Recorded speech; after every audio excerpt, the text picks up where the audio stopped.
Hello everyone, my name is Jyoti and हम बात कर रहे हैं लैपलेस ट्रांसफॉर्मेशन के बारे में। कुछ बेसिक प्रॉपर्टीज़ हमने लास्ट लेक्चर में डिस्कस कर ली थी। अगर आपने नहीं देखी है तो लिंक डिस्क्रिप्शन में है, वहाँ से देख सकते हैं। और अभी हम डिस्कस करने वाले हैं उन्हीं प्रॉपर्टीज़ को आगे फर्दर। ये जो प्रॉपर्टीज़ थी ये हमने डिस्कस की लास्ट टाइम, ठीक है। इनको रिपीट करने की ज़रूरत नहीं है, ये आप लोगों को याद हो चुकी होंगी। नहीं याद है तो याद कर लीजिए, क्योंकि जो MCQ क्वेश्चन है इनमें से कोई भी एक प्रॉपर्टी मान लेते हैं, sin 80 का पूछ लिया तो लैपलेस ट्रांसफॉर्मेशन हमें पहले से पता होना चाहिए। डायरेक्ट वहाँ पे ऑप्शन इन्हीं में से मिलेगा और कुछ नहीं मिलने वाला, तो ये प्रॉपर्टी याद होनी मस्ट है, ठीक है। अब इन प्रॉपर्टीज़ के बाद एक चीज़ आती है first shifting property. First shifting property क्या बोलते हैं, जैसे कि हमें पता है हम किसी भी फंक्शन का मान लेते हैं, कोई भी ft फंक्शन है हमारे पास, ठीक है। अब इस ft फंक्शन का जब हम लैपलेस ट्रांसफॉर्मेशन निकालते हैं तो वो क्या निकालते हैं, f(s), ठीक है। इतना हमें पता है, कल डेफिनेशन से हमें पता चल गया था। लेकिन अगर हमें कोई भी फंक्शन इस तरीके से दिया जाए कि इस फंक्शन के साथ साथ एक फैक्टर 80 मल्टीप्लाई में है साथ में, ठीक है, ft के साथ e⁻80 मल्टीप्लाई में है, तो वो क्या होगा। तो ये जो चीज़ है ये आ जाएगी हमारी फर्स्ट शिफ्टिंग प्रॉपर्टी। मतलब कि आपकी चीज़ें वही की वही रहेंगी, सिर्फ कुछ शिफ्ट होगा। जो कि क्या शिफ्ट होगा, जैसे ft था साथ में मल्टीप्लाई e⁻80 की, तो अब सिर्फ चेंज क्या आने वाला है, जहाँ जहाँ आपका सॉल्यूशन में s था वहाँ पे अब क्या आएगा s-a, ठीक है। कुछ भी चेंज नहीं होगा, सिर्फ s की जगह पे क्या आएगा s-a। अब जैसे ये सारी प्रॉपर्टीज़ थी हमारे पास, ठीक है। अब इन्हीं प्रॉपर्टीज़ के ऊपर हमारी फर्स्ट शिफ्टिंग प्रॉपर्टी को यूज़ करके देखते हैं। जैसे यहाँ पे था सिंपल 1 था, अब यहाँ पे 1 की जगह पे अगर हमारे यहाँ पे मल्टीप्लाई कर दिया जाए 1 के साथ e⁻80, अब 1 के साथ मल्टीप्लाई करेंगे तो e⁻80 बचेगा। और ध्यान दिया जाए तो थर्ड प्रॉपर्टी क्या थी, यही थी 1/s-a। और कल भी मैंने इस प्रॉपर्टी के साथ बताया था कि e⁻80 की जब मल्टीप्लाई होती है तो क्या आ जाता है, a माइनस हो जाता है s से, ठीक है। ओके, फर्स्ट हो गया। थर्ड तो यही प्रॉपर्टी है ही। सिमिलरली अगर यहाँ पे tn के साथ मल्टीप्लाई की जाए, अब tn के साथ आप मल्टीप्लाई करोगे तो क्या करोगे, e⁻80 मल्टीप्लाई में tn। अब सोल्यूशन क्या हमारा n⁻s इंटू n+1। सिर्फ हमें क्या चेंज करना है, s की जगह पे s-a, तो सोल्यूशन क्या आ जाएगा n⁻s-a इंटू n+1। सिमिलर वही सेम रहेगा, सिर्फ s की जगह पे s-a। अब यहाँ पे भी sin 80 के साथ में मल्टीप्लाई कर दिया जाए e⁻80 को, तो क्या आ जाएगा, यहाँ पे एडिशन में है लेकिन जो ये s है, अब इस s की जगह पे क्या आ जाएगा s-a। तो टोटल जो इक्वेशन ये बनेगी ये क्या बन जाएगी, a/s-a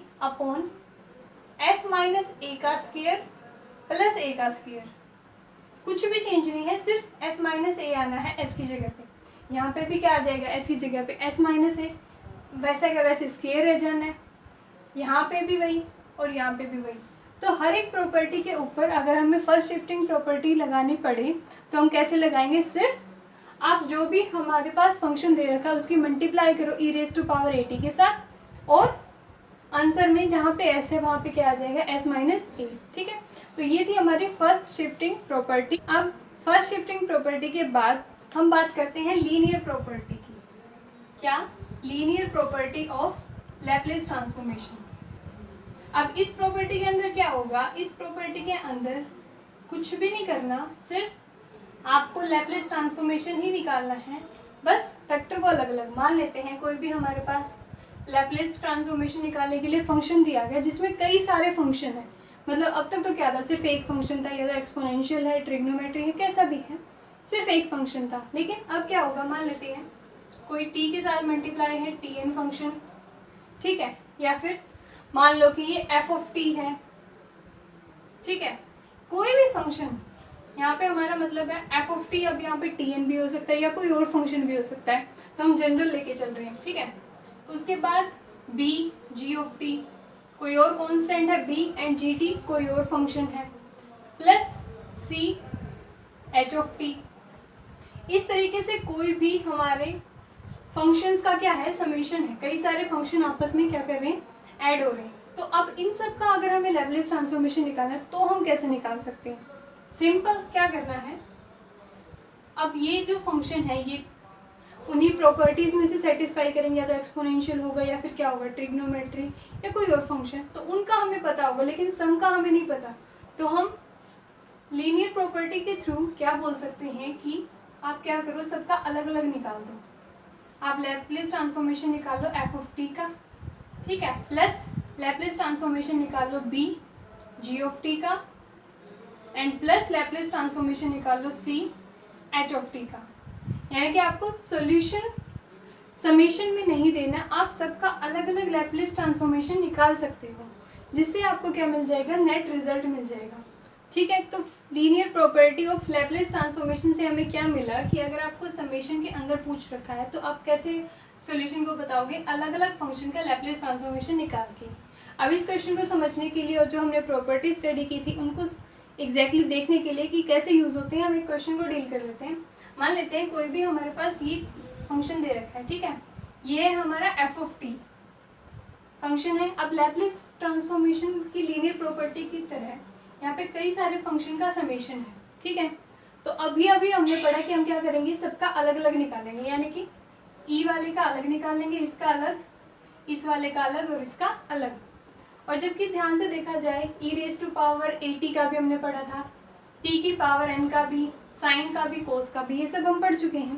तो लैपलेस ट्रांसफॉर्मेशन जब हम निकालेंगे इसका तो क्या आ जाएगा, लैपलेस ट्रांसफॉर्मेशन सबसे पहले तो आप लिखोगे कि आप किस किस का अलग अलग निकाल रहे हो। तो सबसे पहले e raise to power A t, ठीक है, प्लस लीनियर प्रॉपर्टी की फॉर्म में Laplace transformation of 4t³ minus, क्योंकि बीच में माइनस है तो ऐसा नहीं है कि साइन को आप चेंज कर सकते हो, माइनस है तो वो माइनस ही रहेगा। Laplace transformation of 2t sin 3t plus Laplace transformation of 3 cos 3t। अब ये वही सिंपल फॉर्म होगी जिसको हम इजीली सोल्व कर सकते हैं। E raise to power A t का क्या था, सिंपल 1/s माइनस है, यहाँ पे ए की जगह पे क्या है 2, तो क्या आ जाएगा 1/s माइनस 2 हो गया इसका, प्लस अब यहाँ पे क्या मल्टीप्लाई में 4, इसका कुछ नहीं होना, ये साथ में एज इट इज रहेगा। इवन आप क्या कर सकते हो, इसको आप लैपलेस से बाहर निकाल सकते हो, 4 into Laplace transformation of T raise to power 3।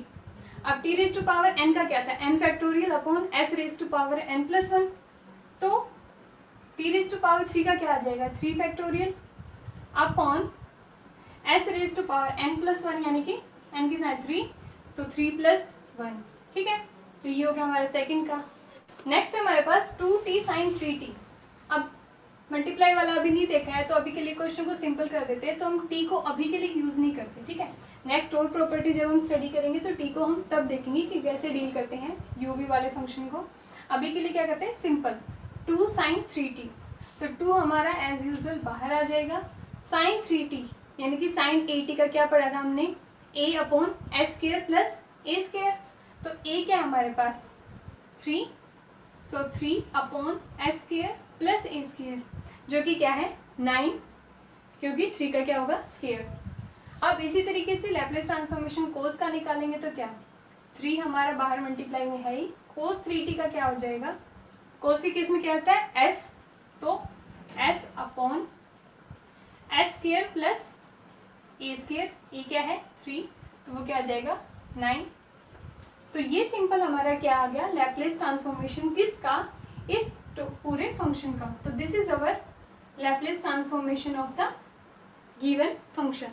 Okay, तो इसी तरीके से हम सारे के सारे क्वेश्चंस को डील कर सकते हैं, सिर्फ वो प्रॉपर्टीज यूज होंगी जो हमने स्टार्टिंग में पढ़ी हैं। ओके, उसके बाद आता है चेंज ऑफ स्केल प्रॉपर्टी, यानी कि अगर आप स्केल को चेंज कर दो तो आप कैसे निकालोगे लैपलेस ट्रांसफॉर्मेशन। अब मान लेते हैं हम क्या निकाल रहे थे, लैपलेस ट्रांसफॉर्मेशन किसी भी फंक्शन एफ ऑफ टी का निकालते थे, ठीक है, Laplace of F of T, जो कि क्या आ जाता था एफ ऑफ एस। अब यहाँ पे एफ ऑफ टी की बजाय स्केल क्या है ए टी, तो अब जो ए मल्टीप्लाई में है इसके आ जाने से क्या फर्क पड़ेगा, इसके आ जाने से आपका फंक्शन का लैपलेस ट्रांसफॉर्मेशन एफ एस नहीं रहेगा, वो क्या हो जाएगा, वो आपका हो जाएगा F of T by A, and जबकि बाहर क्या आ जाएगा 1/a।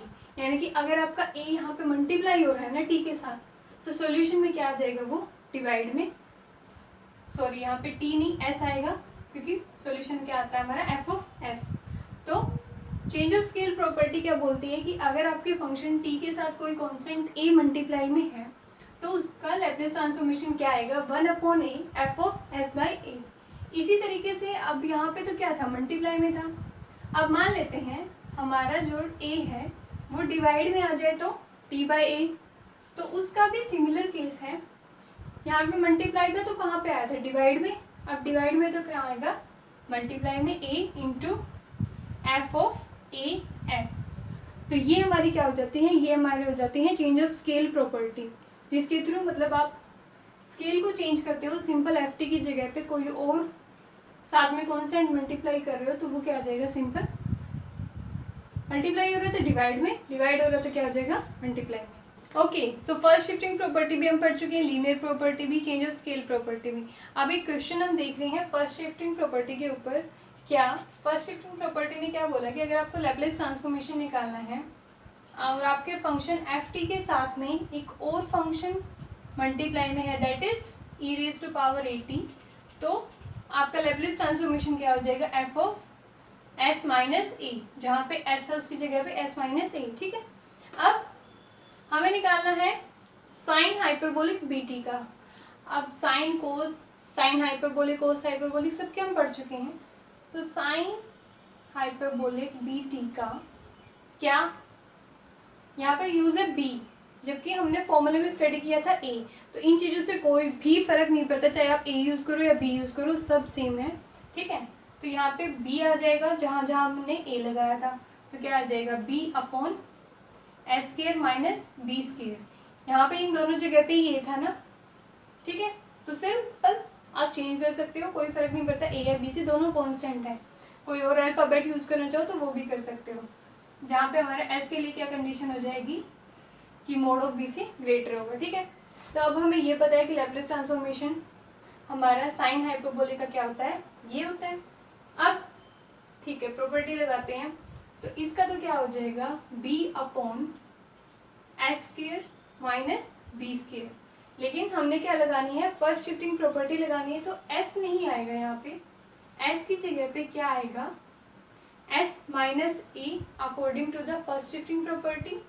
लेकिन एक बात ध्यान देने की, यहाँ पे क्या है, प्लस ए, एंड क्वेश्चन में हमारे पास क्या है, माइनस ए, तो यहाँ पे क्या आ जाएगा, s माइनस माइनस ऑफ ए। ठीक है, तो मेनली रिजल्ट जो हमारे पास आएगा वो क्या आएगा, b upon s, minus minus क्या हो जाएगा, प्लस, तो प्लस a का स्क्वायर माइनस b का स्क्वायर। तो हमारा e raise to power minus A T sine H B T, इसका लैप्लेस ट्रांसफॉर्मेशन क्या हो जाएगा, b upon s plus a का whole square minus b square. ठीक है, अब ये जो थी हमारी फर्स्ट शिफ्टिंग प्रॉपर्टी, यहाँ पे हम ये भी बोल सकते हैं कि अगर हमारा मल्टीप्लाई में है माइनस ए टी फंक्शन के साथ, तो वो क्या आ जाएगा, एफ ऑफ एस प्लस ए, क्योंकि माइनस माइनस क्या हो जाएगा, प्लस। ठीक है, अब नेक्स्ट में हम डील करने वाले हैं नेक्स्ट और प्रॉपर्टीज़ को एंड लैप्लेस को नेक्स्ट 2 वीडियोज़ में ख़त्म कर देंगे। सो ये थे आज के लिए टॉपिक। सो मिलते हैं नेक्स्ट वीडियो में, तब तक के लिए bye bye, take care, thank you very much.